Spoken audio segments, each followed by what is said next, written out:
부활에 대한 확신이 없으면 우리가 세상에 얽매일 수밖에 없습니다. 그리고 사실 부활과 연관되어 내 옛사람이 예수와 함께 죽었다는 것이 균형 잡히지 않으면 내가 예수와 함께 죽었다고 생각하더라도 역시 우리의 삶은 이 세상에서 빠져나올 수가 없다는 사실을 알아야 됩니다. 이 고린도전서 15장은 여러분이 아시다시피 부활장이라고 해요. 그러니 부활에 대한 확신이 없거나 부활에 대한 의문이 있다면 이 15장을 몇 번이고 계속 반복하여 한번 읽어보시기를 여러분에게 권면을 드립니다. 15장 첫 번서부터 시작되는데 이렇게 시작이 됩니다. 복음이 무엇인가를 정확하게 이야기를 하죠. 내가 너에게 전한 복음은 이렇게 말씀하시면서 내가 너에게 전한 복음이 뭐냐? 그 내용이 뭐냐? 성경대로 그리스도께서 우리 죄를 위하여 죽으시고 장사 지낸 바 되었다가 성경대로 사흘 만에 다시 살아나사 이렇게 압축을 시켜 얘기합니다. 성경대로 그리스도께서 우리 죄를 위하여 죽으시고 성경대로 사흘 만에 다시 살아나셨다. 이것이 복음의 핵심이에요. 근데 항상 성경대로 그 모든 내용이 성경에 기록이 되어 있다는 거예요. 꾸미는 얘기가 아니라는 것입니다. 죽음이라는 문제는 맨 마지막에 멸망당할 원수가 사망이라고 하죠. 요한계시록에 보면은 그만큼 우리 인간의 삶 속에 가장 무서운 적이자 우리 삶 속에 가장 큰 영향력을 미치는 것이 뭐냐? 이 죽음이라는 문제입니다. 그래서 죽음이라는 문제가 분명하고 명확하게 이해가 되고 해결되지 아니하면 역시 우리는 그로부터 오는 여러 가지 두려움과 불안 속에서 인생을 살아갈 수밖에 없고 왜? 변하는 세상에 의하여 묶여있기 때문에 계속 그거에 의하여 자신의 것들이 요동을 치게 될 수밖에 없다는 것을 여러분들이 아셔야 됩니다. 히브리서 9장 27절에 보면 분명히 이렇게 말씀하시죠. 한 번 죽는 것은 사람에게 정한 것이요 그 후에 심판이 있으리라 이렇게 얘기를 합니다. 이걸 좀 정확하게 원문대로 좀 번역을 하면 이렇습니다. 직역을 하면 이 아래 세상에서 사람들에게 한 번 죽는 것은 그들의 운명이다. 그들이 가는 길이다. 후에는 심판이 있다는 그 후에라는 이 메타라는 단어가 비하인드, 배후에는 심판이 있다라고 설명하는 게 더 정확한 번역입니다. 그러니까 이 아래 세상에 사는 사람들에게 가는 길은 죽음의 길이고 그 배후에는 사망이 내재되어 있다는 것입니다. 그러니까 죽은 후에 심판이 있는 것이 아니라 이 죽음으로 가는 길 자체 뒤에는 사망이라는 것이 그를 지배하고 이끌어가고 있다 이런 말이에요. 그래서 하나님께서 이 보이는 세상을 어떻게 진단하냐면 우리의 유일한 의사이신 그 하나님께서 어떻게 이 세상에 진단서를 내놓냐 하면은 한번 로마서 1장 18절에 정확하게 이 세상에 대한 진단을 우리에게 보여주고 있습니다. 한번 잘 들어보세요. 하나님의 진노가 불의로 진리를 막는 사람들의 모든 경건하지 않음과 불의에 대하여 하늘로부터 나타나나니 이는 하나님을 알만한 것이 그들 속에 보이니라. 하나님께서 이를 그들에게 보이셨느니라. 창세로부터 그의 보이지 아니하는 것들 곧 그의 영원하신 능력과 신성이 그가 만드신 만물에 분명히 보여 알려졌나니 그러므로 그들이 핑계하지 못할지니라. 하나님을 알되 하나님을 영화롭게도 아니하며 감사하지도 아니하고 오히려 그 생각이 허망하여지며 미련한 마음이 어두워졌나니 스스로 지혜 있다 하나 어리석게 되어 썩어지지 아니하는 하나님의 영광을 썩어질 사람과 새와 짐승과 기어다니는 동물 모양의 우상으로 바꾸었느니라. 그러므로 하나님께서 그들을 마음의 정욕대로 더러움에 내버려 두사 그들의 몸을 서로 욕되게 하게 하셨으니 이는 그들이 하나님의 진리를 거짓 것으로 바꾸어 피조물을 조물주보다 더 경배하고 섬기니라. 주는 곧 영원히 찬송하시로다. 아멘. 이 때문에 하나님께서 그들을 부끄러운 육신에 내버려 두셨으니 곧 그들의 여자들도 순리대로 쓸 것을 바꾸어 영리로 쓰며 그와 같이 남자들도 순리대로 여자 쓰기를 버리고 서로 향하여 음욕이 부릴 듯하네. 남자가 남자와 더불어 부끄러운 일을 행하여 그들의 그릇됨에 상당한 보응을 그들 자신이 받았느니라. 또한 그들이 마음에 하나님 두기를 싫어하네. 하나님께서 그들을 그 상실한 마음대로 내버려 두사 합당하지 못한 일을 하게 하셨으니 곧 모든 불의, 추악, 탐욕, 악의가 가득한 자여 실기, 살인, 분쟁, 사기, 악독이 가득한 자여 수군수군하는 자여 비방하는 자여 하나님께서 미워하시는 자여 능욕하는 자여 교만한 자여 자랑하는 자여 악을 도모하는 자여 부모를 거역하는 자여 우매한 자여 배악하는 자여 무정한 자여 무자비한 자라. 그들이 이 같은 일을 행하는 자는 사형에 해당한다고 하나님께서 정하심을 알고도 자기들만 행할 뿐 아니라 또한 그런 일을 행하는 자들을 옳다 하느니라. 어떻습니까? 이 시대를 정확하게 진단하고 있지 않습니까?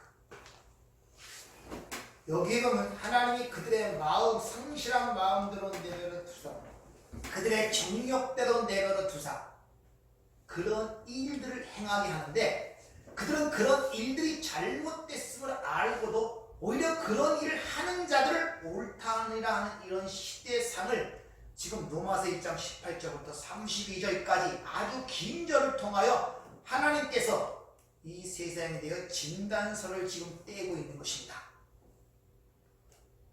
동의하십니까?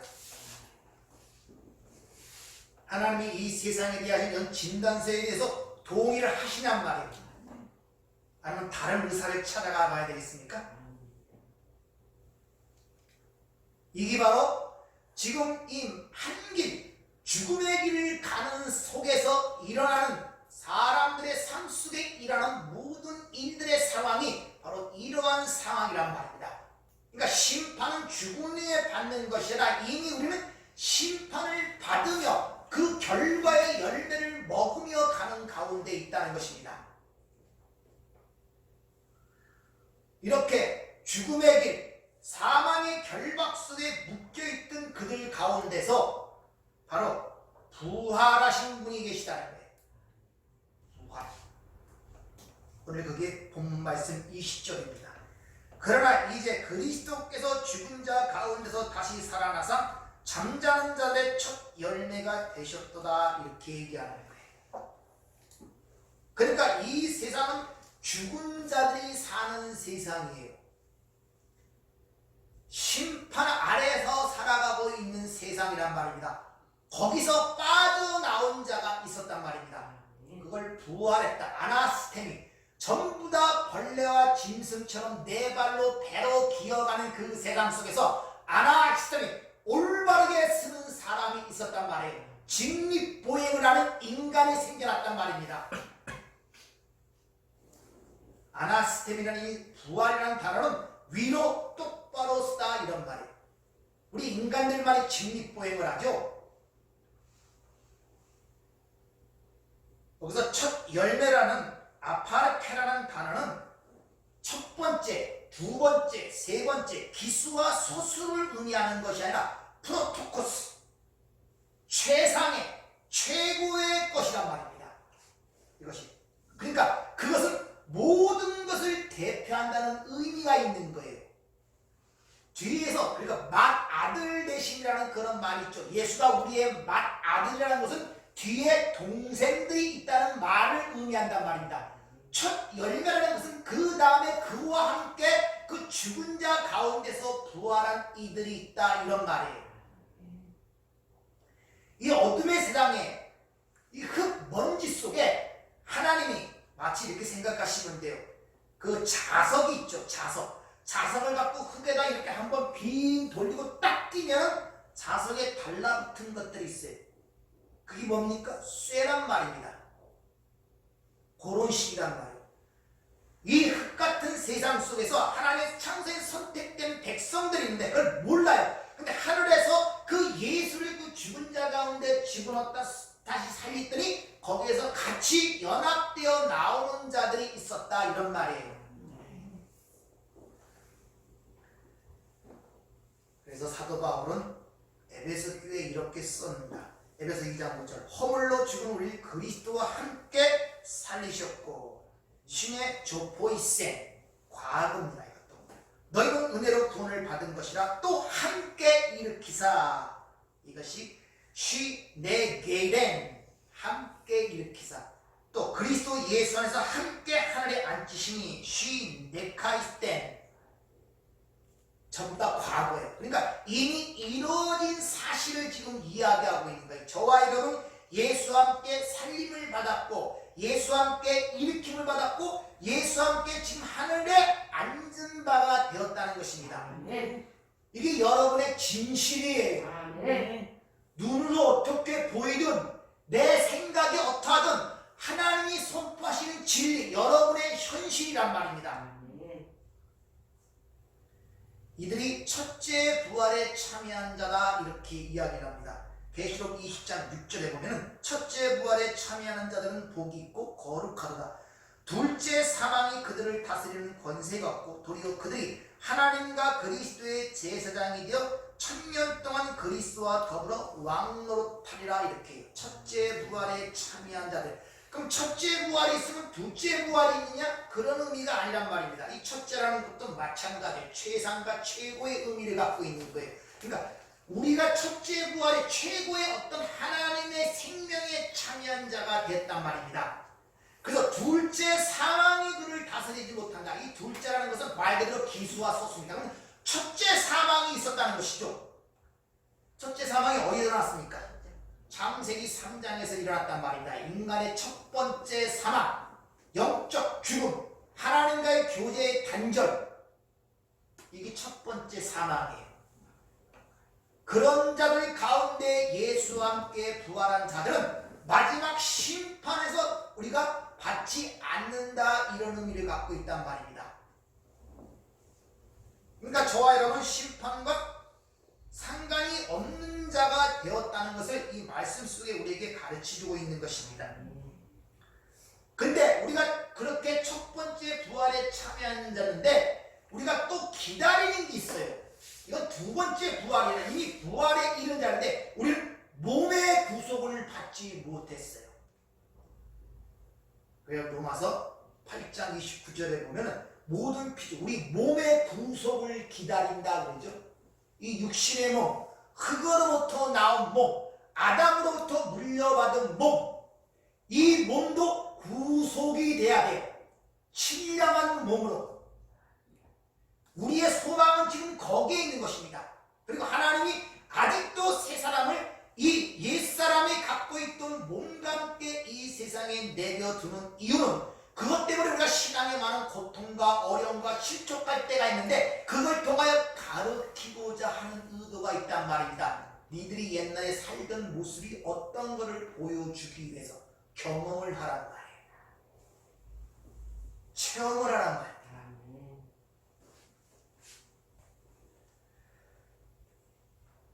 자, 근데 그 부활이 됐고 그 부활의 능력이 우리 안에서 역사하는데 우리가 전혀 감지가 되질 않아요. 다시 예수가 내 죄를 대신하여 십자가에 죽었다는 이 속죄의 교리는 믿는데 부활을 믿는 사람들은 그렇게 많지 않은 것 같습니다. 이 삶의 모습들을 보면 뭐예요? 그럼 부활의 능력이 너희 안에서 역사하고 이미 부활했다고 얘기를 하는데 과연 그것이 어떤 의미를 갖고 있는가를 알아야 될 거 아니에요.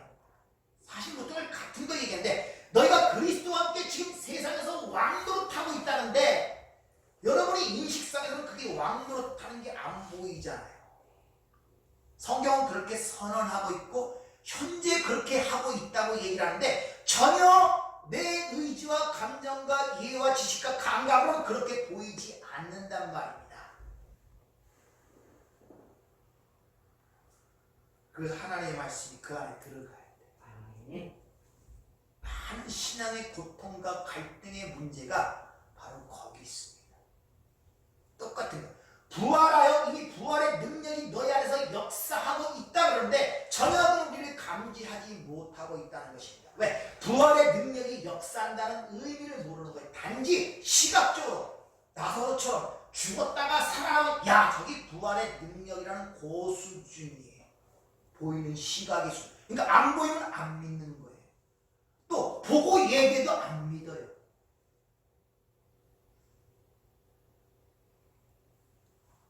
예수님과 함께 살던 제자와 그 사람들의 생각을 해봐요. 그 제자들이 부활하신 예수님 봤습니까? 못 봤습니까? 봤잖아요. 찾아가서 보고 여럿이 보고 얘기도 나누고. 근데 그들이 다 각자 집으로 돌아갑니다. 부활하심을 믿었다고 돌아간다니까요.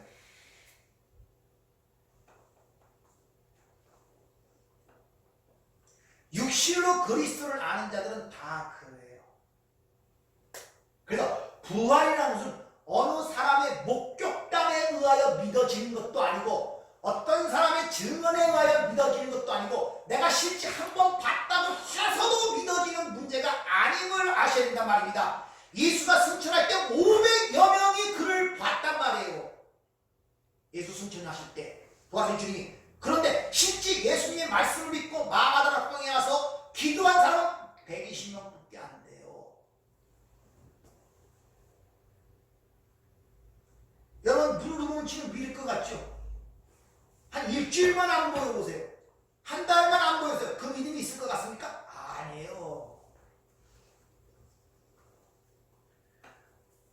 그래서 힘들고 어렵지만 카톡에 그렇게 자꾸 써서 보내는 거예요. 아시겠습니까? 좀 찾아보고 좀 자꾸 좀 이해를 하고 그래서 그 긴 글을 써보내는 거예요. 귀찮죠? 읽어보기도. 사실 읽어보는가 좀 모르겠습니다. 인사 친해상 감사합니다 목사님 한마디 쓰고 보내는 거 아닌지 모르겠습니다. 관심 갖고 있지 않죠. 안타까워요. 그런 것들을 보면. 그러니까 성경에서 말하는 내용들이 전혀 그 마음에 들어와 그게 담기지 아니하니 이놈은 그 보이지만 않으면 뭐 오늘 보였다가 내일 안 보이면 벌써 마음에 의심이 생기는데 기도했다 한번 응답 받아갖고 실제로 뭐 체험과 경험이 되면 하는데 또 무슨 문제가 생기면 또 예수님이 없는 것 같고 또 저것 또 그 문제에 부딪혀서 막 이왕좌왕하고.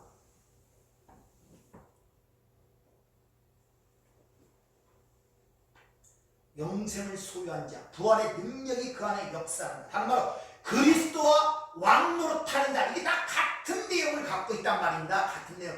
그리스도와 함께 이 땅에서 왕노릇한다. 부활의 능력이 그 안에 역사한다. 영생을 소유하고 있다. 새 사람으로 살고 있다. 이 다 같은 내용들이란 말입니다. 같은 내용, 다른 내용이 아니에요. 그것이 같은 내용들을 얘기하는 거예요. 오늘 고린도 15장 35절을 보면은 누가 묻기를 죽은 자들이 어떻게 다시 살아나며 어떠한 몸으로 오느냐 하니 어리석은 자여 내가 뿌리는 씨가 죽지 않으면 살아나지 못하겠고 15장 42절부터 보면 또 이렇게 죽은 자의 부활도 그와 같으니 썩을 것으로 심고 썩지 아니할 것으로 다시 살아나며 욕된 것으로 심고 영광스러운 것 다시 살아나며 약한 것으로 심고 강한 것으로 다시 살아나며 육의 몸으로 심고 신령한 몸으로 다시 나며 육의 몸이 있은즉 또 영의 몸도 있느니라. 계속 반복되는 그 내용이 뭡니까? 심고 심어야 뭔가 열매를 맺을 거 아니냐 이런 말이에요. 심어야 뭘 볼 거 아니냐 이 말이에요. 왜 네 옛 것들을 심지 않냐 이 말이에요. 왜 네 옛 것들을 버리지 않냐 이런 말이란 말입니다. 쉬운 말로 이 저주받은 땅에서 세상의 힘을 추구하며 세상의 원리를 따라고자 하는 가인과 같은 삶을 버리고 이제는 자기 부인의 삶, 십자가의 삶, 자기 중심성에서 돌이켜 하나님을 중심으로 사는 삶으로 돌아가야 되는데 그게 되지 않으니 어떻게 부활을 너희가 그 능력을 볼 수가 있겠느냐 이런 말이에요.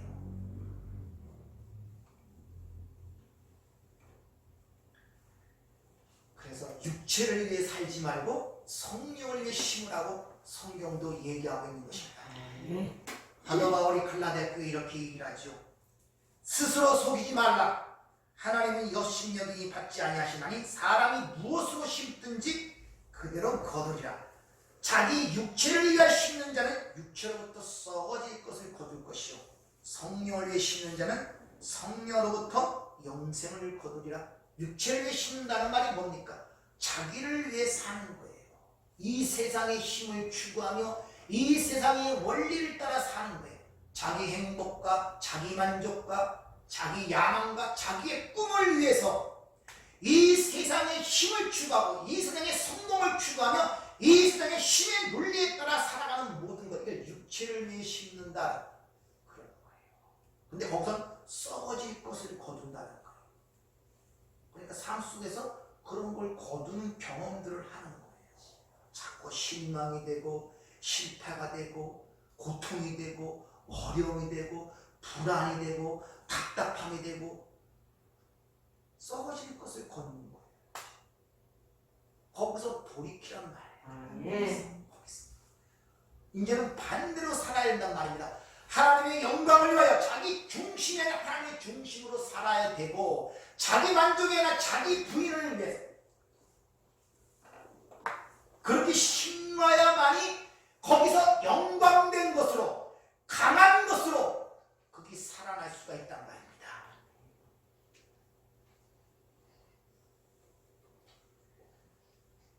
그래서 주님이 이렇게 말씀하시죠. 마태복음 10장 38절로 자기 십자가를 지고 나를 따르지 않는 자도 내게 합당하지 아니하리라. 자기 목숨을 얻는 자는 잃을 것이요 나를 위하여 자기 목숨을 잃는 자는 얻으리라. 자기 십자가를 지고 나를 따르지 않는 자. 이 지고라는 단어가 람바노 치라예요. 자기의 십자가를 능동적으로 자기를 지고 나를 따르지 않는다면 내게 악시오스, 그것은 합당한 일이 아니라는 거예요. 그러면 필연적으로 자기 푸시키, 짐승적인 목숨을 얘기하는 푸시키코스, 육신적 생명, 그것을 위해서 사는 자는 그것이 소멸되는 것과 같이 멸망에 이를 것이고, 반대로 그것이 소멸되는 영생, 썩을 것을 알고 버리는 자는 누구를 해요? 예수를 믿고 예수의 말씀을 믿고 예수를 받아들여 자신을 부여한 자는 바로 생명을 찾으리라. 이렇게 이해를 하고 있단 말입니다. 요한복음 12장 24절 마찬가지입니다. 내가 진실로 진실로 너에게 이르노니 하늘의 밀이 땅에 떨어져 죽지 아니하면 하늘 그대로 있고 죽으면 많은 열매를 맺느니라. 자기 생명을 사랑하는 자는 잃어버릴 것이요 이 세상에서 자기의 생명을 미워하는 자는 영생하도록 보존하리라. 죽으면 많은 열매를 맺으리라. 성경에 죽음이라는 이 죽는다는 단어가 헬라서 두 가지를 하나가 쓰이고, 하나는 네크로스라는 단어가 쓰이고 하나는 드네포스라는 단어가 쓰입니다.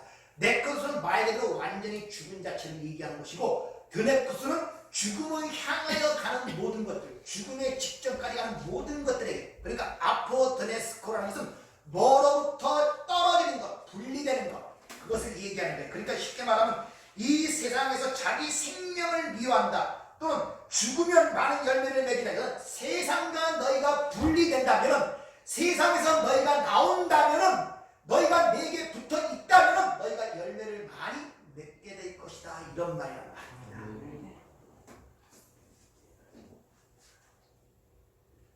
그게 첫째 부활에 참여한 자들의 모습.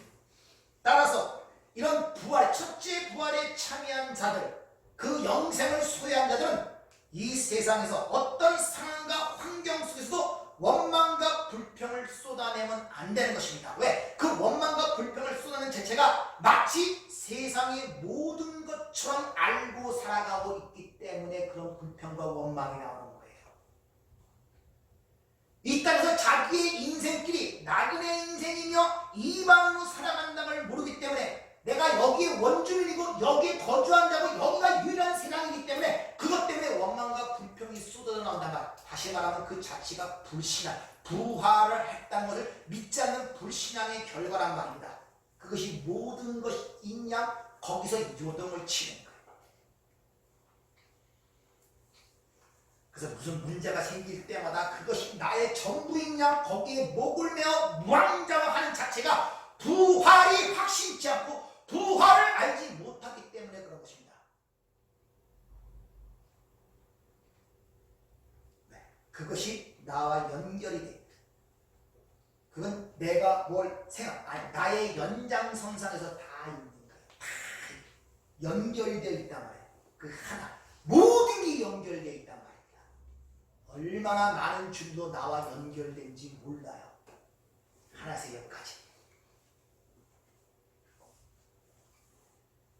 그래서 고린도 15장 31절은 죽은 자가 다시 살아나지 못한다면 내일 죽을 터이니 먹고 마시지 하리라. 속지 말라. 악한 동무들은 선한 행실을 더럽히나니 깨어 의를 행하고 죄를 짓지 말라. 하나님을 알지 못하는 자가 있기로 내가 너희를 부끄럽게 하기 위하여 말하노라. 이렇게 이야기를 하고 있는 것입니다.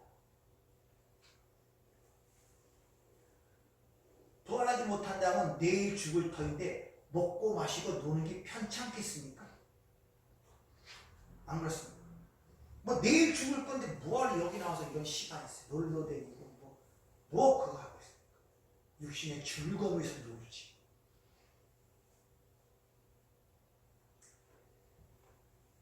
오늘 성경이 얘기하지만 예수님은 죽은 자 가운데서 부활하셨다는 거예요. 그때 여러분이 예수와 함께 부활했다는 것이 성경의 정의고, 또한 부활했을 뿐만 아니라 하늘 보좌에 예수와 함께 앉힌 바가 지금 된 상태가 여러분의 현실이에요. 그걸 현실로 믿어야 되지, 눈에 보이는 걸 현실로 믿으면 그건 속는 것이란 말입니다. 그래서 우리 신앙이 자칫 잘못하면 바로 빈 무덤을 보고 우는 마리아와 같은 신앙을 갖고 이게 좋은 신앙처럼 생각하는 착각을 할 수 있다는 사실을 여러분이 아셔야 돼요. 마리아의 행위가 어떻게 보면 굉장히 기특한 행위예요. 남들은 다 도망가지 않을 때 어떻게 하면 한 번이라도 예수의 시체의 향유를 바르고자 용기 있는 행동이며 애정 있는 행동입니다. 그리고 예수를 찾아와서 예수의 시체가 없다고 통곡하는 모습이 기록이 되어 있죠. 그 죽은 예수를 위하여 내가 향유라도 바르는 것이 예수에 대한 나의 애정의 표현이며 감사의 표현이며 내 신앙생활의 보람이라고 생각하는 수준이 마리아의 수준이란 말입니다. 없는 시체를 와서 찾고 있는 거예요. 거기서 통곡을 하면서.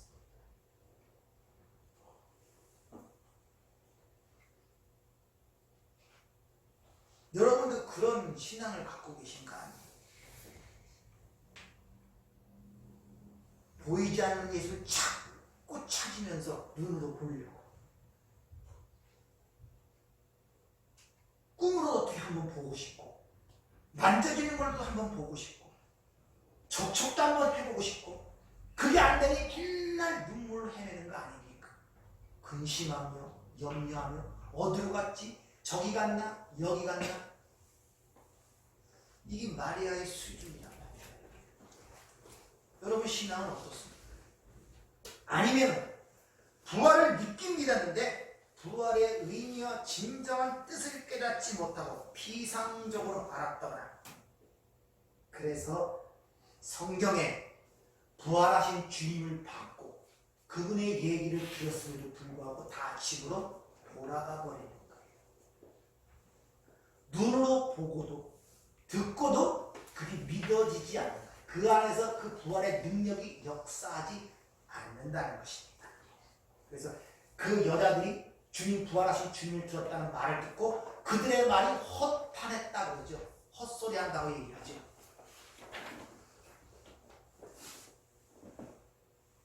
성경은 왜 그런 문제들을 우리에게 제시하고 그런 에피소드를 거기에 기록하고 있냐 하면 그들의 불신앙을 지적하기 위해서 그런 것이 아니라 이 부활이라는 문제는 어느 목격담을 들어서도 그게 믿어지는 문제가 아니고 그 사람을 한 번 만났다고 해서 믿어지는 문제가 아니란 말이에요.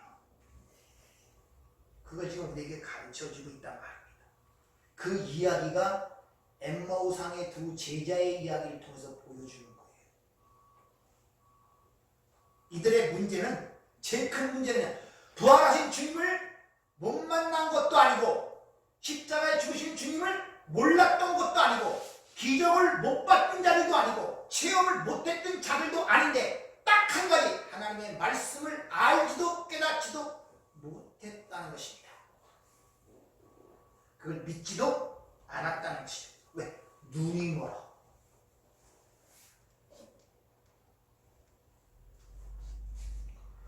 다 봤어요. 역사 속에서 보이는 현실들을 봤다니까요. 예수님의 십자가의 죽으심이라든지 부활하신 주님이라든지 기적과 역사를 다 본 자들이었음에도 불구하고 한 가지만 했어요. 하나님의 말씀을 믿지 않고 이해하지도 깨닫지도 못했다는 거예요. 그래서 예루살렘을 떠나가는 것입니다. 그들 가운데 예수님이 만나게 되죠. 말씀을 이해하고 깨닫지 믿지 못하니까 부활하신 주님을 만나도 보지를 못해요. 그분인지 인식이 되지 않아요. 왜? 본 시각적, 세상적으로 본 시각을 갖고 있기 때문에 가까이서도 못 알아보잖아요. 주님께서 그 행동을 한번 하시는데 누가복음 20장 30절 보면 그들과 함께 음식을 잡수실 때 떡을 가지사 축사하시고 떼어 그들에게 주셨다. 이 내용이 기록되어 있습니다. 오늘 최후의 만찬하는 그런 행위를 다시 한번 그들에게 보여주는데 다시 한번 자신의 죽음의 의미를 그들에게 설명하고 있다는 것입니다. 근데 이것을 원문대로 의역을 해서 여러분에게 말씀드리면 더 쉽게 알아듣습니다. 이 아래에서 폐주하는 그 일이 그들과 함께 일어났다. 잡수실 때라는 이 단어가 지금 우리가 알아듣게 그렇게 번역이 되어 있는데 여기 카타크리노 아래에서 넘어지다 이런 뜻이에요. 아래에서 넘어지다. 그러니까 그들이 이 아래에서 함께 넘어지는 일이 일어났다. 그러자 주님께서 취한 떡을 축사하시고 자신을 나누어 그들에게 주었다 이렇게 얘기해요. 원문대로 보면 그래요. 그러니까 이 아래 세상에서 그들이 함께 넘어지는 일이 일어났다. 그런데 주님이 축사하여 떡을 떼어 주셨고 자기 자신을 나누어 쪼개어 그들에게 주었다 이런 말이에요. 그랬더니 어떤 일이 일어났냐? 그들이 눈이 밝아져 그인 줄 알아보더니 예수는 그에게서 보이지 아니하더라. 이렇게 되버려요.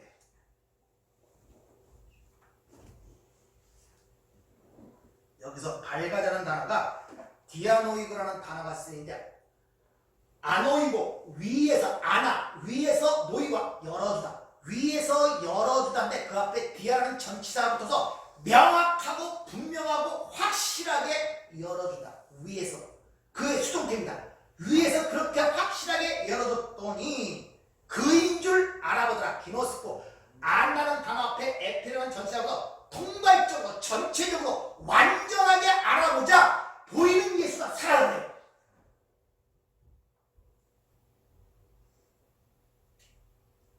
하나님의 말씀이 이해되고 깨달고 믿어지자 보이는 예수가 사라지다 버립니다. 사라져버립니다. 어디로 갔겠습니까? 우리 마음이.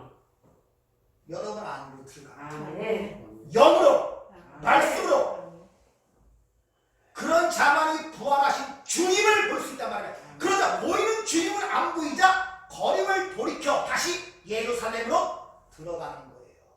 삶의 변화가 일어나는 거예요. 여러분 아무리 눈에 보이고 뭐 기적 체험하고 소용없다니까요. 며칠 지나면 다 까맣게 있고 문제 생기면 또 돌이킵니다. 절대 삶의 변화를 가져오지 못합니다. 말씀이 여러분이 영으로 들어가고 깨달아져야지 보이는 예수가 없어 상관이 없단 말입니다. 그래서 사도행전에 보면 보이는 예수가 거기 어디 있습니까? 없죠. 그런데 있는 것보다 더 강력하게 역사가 드러나잖아요. 네. 왜? 그들과 연합되어 그들이 곧 예수의 삶을 살아가기 때문에.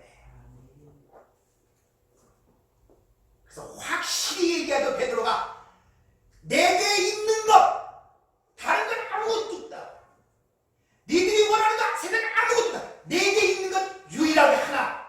누구요? 나사렛 예수의 이름. 네. 그럴 때 어떤 일이 일어납니까?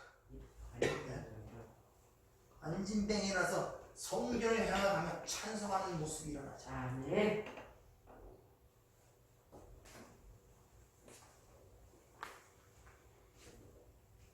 따라서 하나님이 즉 예수의 부활에 참여한 자는 이 말은 진리를 통하여 부활의 의미를 깨닫고 이해하게 된 자들이란 말입니다.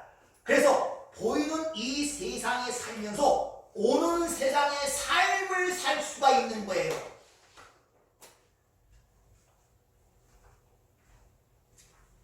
이 죽은 세상에서 산자의 삶을 살고 있단 말입니다. 부활절에 계란을 먹죠. 왜 계란을 먹는 것 같습니까? 이 계란이 있습니다. 계란에 그 앉아 있는 그 자체는, 계란에 앉은 노른자니 흰자니 그런 것들은 그 자체는 하나의 살아있는 생명체, 세포, 살아있는 것들입니다. 생체입니다. 근데 어느 것은 그대로 있다가 시간이 되면 간에서 썩어져 부패해져 가는 그런 알이 있고, 어떠한 거기서 껍질을 깨고 새로운 세상으로 나오는 경우가 있습니다. 두 개의 차이가 뭡니까? 하나는 유정란이고 하나는 유정란이라는 것은 씨를 받았다는 거예요. 아시겠습니까? 따라서 이 세상은 바로 무정란같이 사는 세상이란 말입니다. 근데 유정란은 예수의 씨, 그 남자의 생명의 씨를 받아서 그때부터 그 안의 삶이 아니라 그 껍질을 깨고 나오는 삶을 사는 것이 부활의 능력이 역사하는 거란 말입니다. 네. 여러분은 이 세상을 깨고 나가는 삶을 살아야 되지, 여기서 부패하는 삶을 살아면 안 된다. 그래서 이제 사는 것은 내가 아니요 내 안에 그리스도가 사신 것이라 이렇게 얘기하는 것입니다. 네.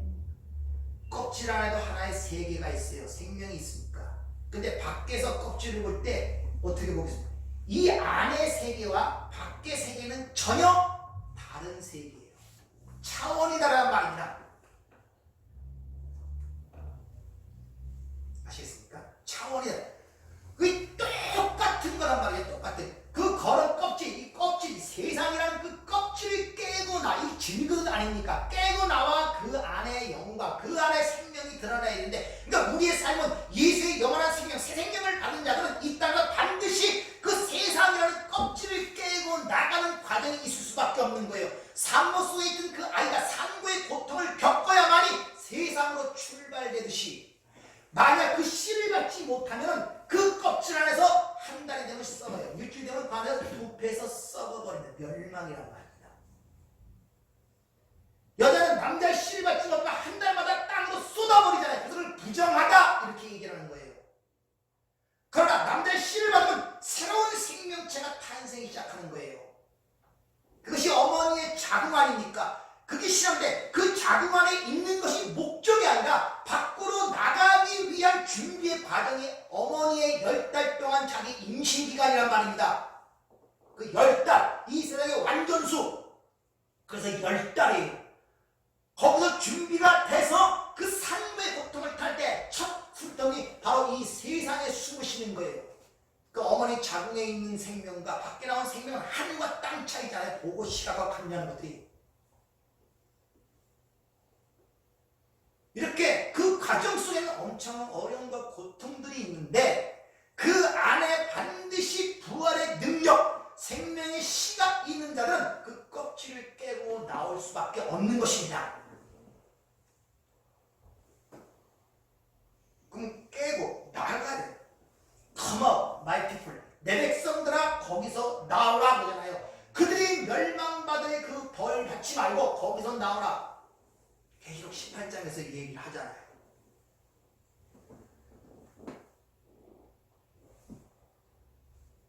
이게 우리 삶을 통해 보여주는 것들인데, 경험으로, 체험으로 그 안에 담긴 내용들을 알아먹어야지 이걸 깨고 나가든지 이게 뭘 의미하는지 알지. 아무런 그 의미를 모르면 그냥 그 안에서 아둥바둥 되는 거예요. 그냥 그것이 여기로. 그러니까 힘든 거야. 부활의 능력이 역사함에도 불구하고.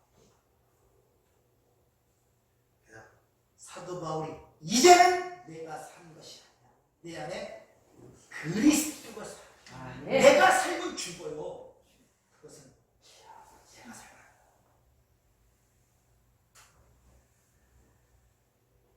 따라서 그렇게 껍질을 깨고 나오는 자들은 이 세상 것들이 눈에 보이겠습니까? 세상 속에 눈에 보이는 것들, 감지되는 것들, 현상들, 사람들의 감정과 의지가 요동하고 흔들리지 않는단 말이에요. 거기서 나와야 되는데 왜 그들과 함께 흔들립니까? 안 흔들리죠. 그래서 사람의 속임수와 간산 유혹에 빠져 온갖 교훈과 풍조에 밀려 요동하지 말아라 그러는데, 아멘. 이 흙덩어리 속에, 이 먼지 속에 예수라는 자석을 딱 집어넣었다가 딱 뺐더니 거기에 다 달라붙어서 나온 하나님의 백성들, 연합이라고 했죠. 예수와 이걸 한 몸이라고 해요. 그 한 몸이 되어 지금 우리가 이 삶을 살아가고 있는 걸 그걸 인식이나 하십니까? 아니, 동떨어진 보이는 예수를 찾기 위하여 빈 무덤에 와서 통곡을 하며 애절을 하며 구르고 있습니까? 여러분과 연합되면 여러분의 삶을 이끌어가고 있다는 것이 확실하지 않습니까? 그렇죠? 그러면 그걸 믿으신다면 어느 쪽에 여러분 바톤을 넘겠어요? 운전수가 누가 되야겠습니까? 예수님에게 바톤을 넘겨야 되잖아요. 아직도 내가 그 바톤을 갖고 있으려고 그럽니까? 아직도 예수 못 믿으죠? 그래도 인생 살아본 내가 내고, 내가 현실에도 내가 좀 더 이해하고, 아직도 내 모든 소유 좀 껄끄름직하죠. 옛날에 보면 시어머니가 며느리한테 그 곡간 열쇠를 넘기기가 굉장히 힘들어하죠. 아직도 살림살이가 좀 아직도 그래도 그 넘기기가 힘들어요. 주권을 넘기기가.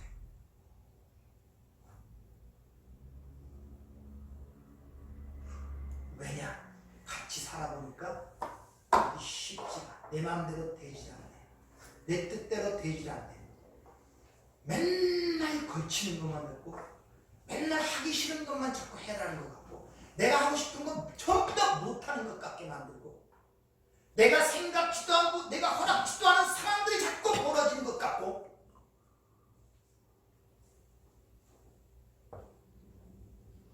그런 생각들 안 드십니까? 좀 예수 믿었으면 거침거리고 담배를 좀 거침없이 좀 그냥 탄탄대로 나가듯이 보라는 듯이 좀 확 나갔으면 좋겠는데, 이거 뭐 그렇지 않네. 맨날 걸럭거리고 이리 걸리고 저리 걸리고, 이 문제 생기고 저 문제 생기고.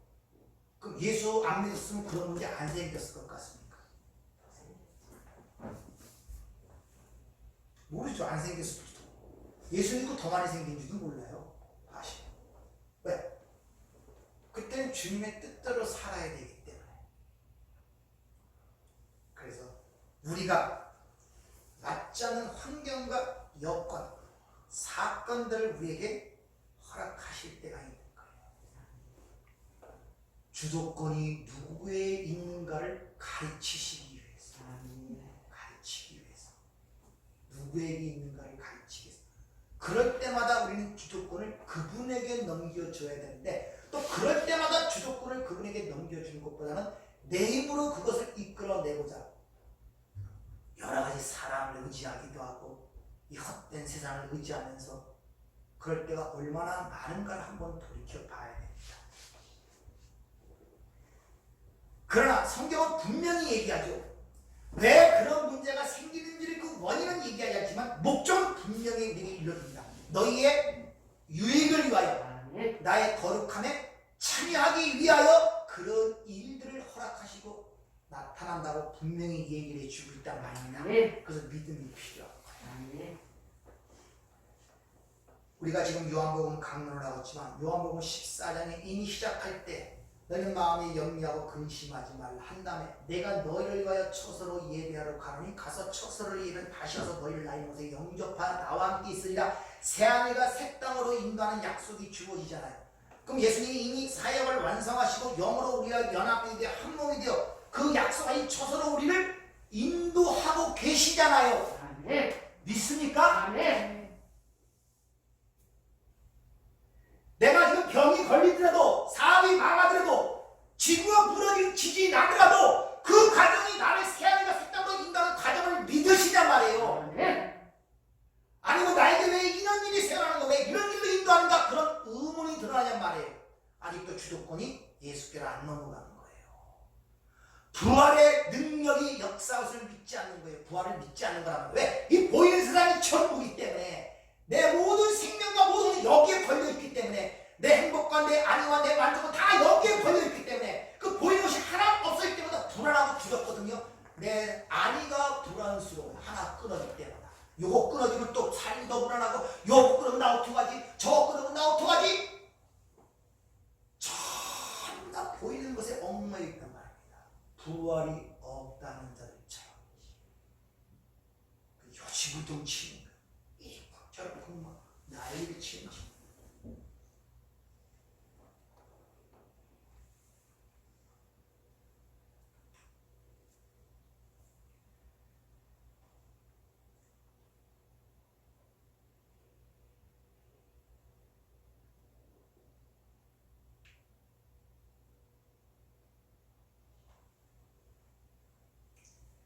예수님을 죽은 시체와 같이 취급하시면 안 돼요.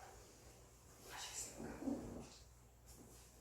죽은 시체 없는 무덤가에 가서 흘리고 거기서 애정을 표현하며 굉장히 기특하게 보이는 것 같지만 그것은 불신앙입니다. 인본주의고 예수님은 살아계시단 말이에요. 아멘. 그래서 카톨릭 같은 데는 항상 십자가에 누가 달려있습니까? 예수가 달려있어요. 근데 사람들은 그걸 굉장히 거룩하게 봅니다. 비성경적이라니까요, 그것이. 아니, 예수 부활하셨는데 왜 거기에 그게 달려있냔 말이에요. 근데 그런 걸 좋아해요, 전부 다. 신기하듯이. 왜? 그건 일단 시체가 보고 눈에 보이니까. 근데 부활하신 주님은 눈에 안 보이거든요.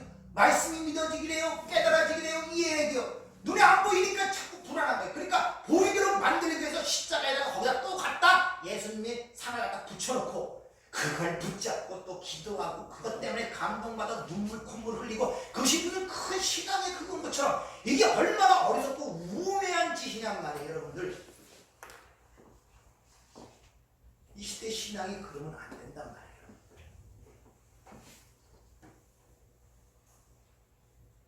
여러분이 말씀 속에서 믿음 속에서 그 살아계신 예수를 봐야 돼요. 그래야 엠마오상의 두 제자처럼 눈이 열리고 그분을 알게 되자 보이는 예수는 사라져버리는 거예요. 그러나 삶은 완전히 180도 변합니다. 예루살렘을 떠나던 그 자세에서 예루살렘을 향하여 갑니다. 그 예수가 말씀으로 영으로 들어오기 전에는 그렇게 기적과 역사를 하는 쟤들도 그 다락방에서 유대인들이 무서워 나가지도 못하고 숨도 쉬지 못하고 거기 있었다니까요. 무서워서 부활하신 주님을 봤음에도 불구하고 안 된단 말이에요. 그러나 일단 그 영, 진리의 영, 말씀의 영, 그 그리스도의 영, 성령이 내 안에서 그것이 깨달아지자 보이는 예수가 있든 없든 상관없어요. 문을 박차고 나가서 얘기를 하잖아요. 보이는 예수가 없는데도 다른 이로서는 구원을 얻을 수 없나니 천하인간의 구원을 얻을 만한 다른 이름을 주신 이니 없습니다. 거기서 뭐 예수를 뭐 눈에 보이는 예수를 보입니까? 그 말에 권세가 있는 거예요. 그 다음부터 그 제자들의 모습이 사도행전 전체에 기록이 돼요. 어디 가서나 감옥에 가서나 채찍을 맞아도 돌을 맞아도 옆에 보이는 예수가 도와줍니까? 아니잖아요. 그들은 자기가 살고 있는 세상을 알았고 생명을 받았기 때문에 어떻게 하든지 이 껍질을 깨고 나가는 그 생명의 길을 찾았음을 알고 있었기 때문에 이런 핍박을 받게 하신 하나님께 감사하며 기뻐하는 모습으로 사도행전에 기록이 되고 있는 것입니다. 인생은 짧습니다. 여러분이 주어진 인생길 동안 60년, 70년, 80년 동안 하나님께서 허락하신 인생 동안 얼마나 많은 것을 여러분이 배우고 그 은혜에 찬송하며 감사할 수 있는 것이 신앙의 관건이란 말입니다.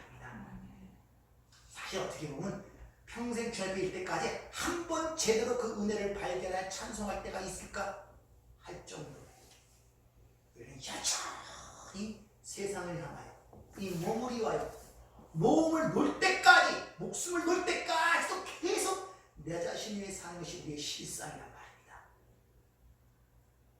오늘 부활의 주일을 맞이해서 부활의 능력이 여러분의 역사하고 있다는 그 의미를 잘 이해하세요.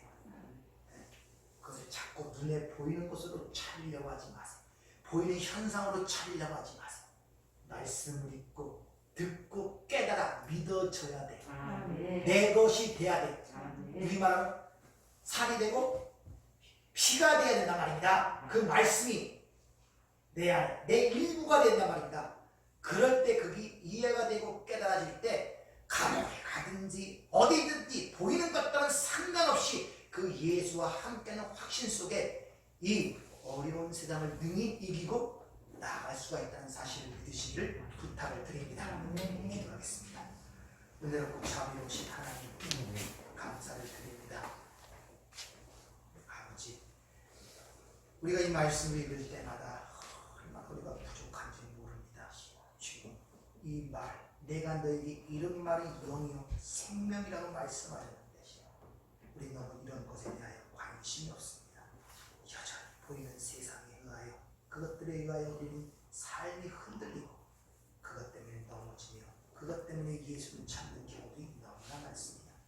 아직도 보이는 예수를 보기만 하고 만져지는 예수를 체험하기만 하고 어리석은 저희들 오늘도 말씀을 통해 깨우셨사오니 오늘도 이 말씀 우리 심령 속에 들어와 우리의 눈을 열고 귀를 열어 살아계신 주님과 함께하는 삶을 살아갈 수 있도록 저희들을 축복하여 주시옵소서. 네. 예수님 이름으로 기도하옵나이다. 아멘.